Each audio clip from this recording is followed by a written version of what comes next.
માંગરોળ તાલુકાના સિમોદરા ગામે પૂરમાં ફસાયેલા 19 લોકોને એનડીઆરએફની ટીમ દ્વારા રેસ્ક્યુ કરીને બચાવી લેવામાં આવ્યા હતા.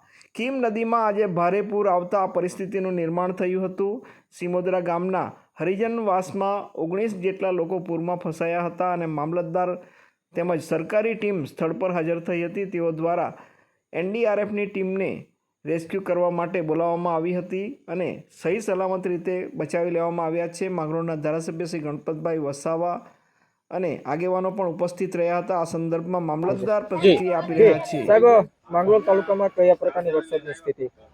સુરત જિલ્લાના માંગરોળ તાલુકામાં ગઈકાલે રાત્રિ જ ખૂબ ભારે વરસાદ પડી રહેલો છે.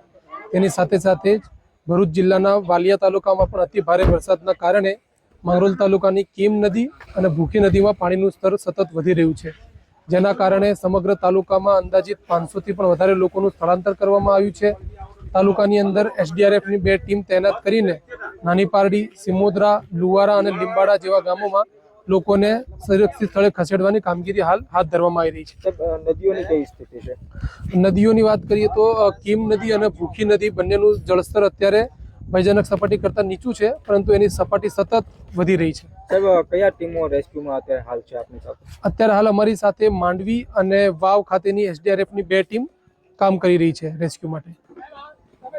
જી, તમારું નામ? જિજ્ઞાસા અલ્પેશ સોલંકી મારું નામ. ક્યાં રહો છો? કેટલી? અમે અહીંયા હરિજનવાસમાં રહીએ છીએ. કઈ રીતે ફસાયા તમે? કઈ નદીના પાણી હતા? આ કીમ નદીમાં પાણી હતા. કેટલી કલાકથી ફસાયા? અમે 4 થી 5 કલાકથી ફસાયેલા છે. હા. કઈ રીતની તંત્રએ કામગીરી કરી છે? આ તંત્રે કામગીરી સારી રીતના કરી છે. એમને જેવી રીતે સમય મળ્યો એ રીતે આવીને અમને બચાવી લીધા.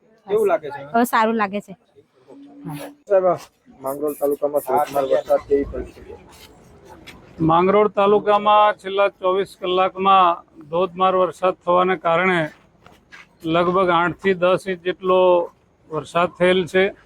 એને કારણે સમગ્ર તાલુકામાં જે 2 મુખ્ય નદીઓ છે, ભૂખી નદી અને કીમ નદી, એ બંને નદીઓ ઓવરફ્લો થઈ છે.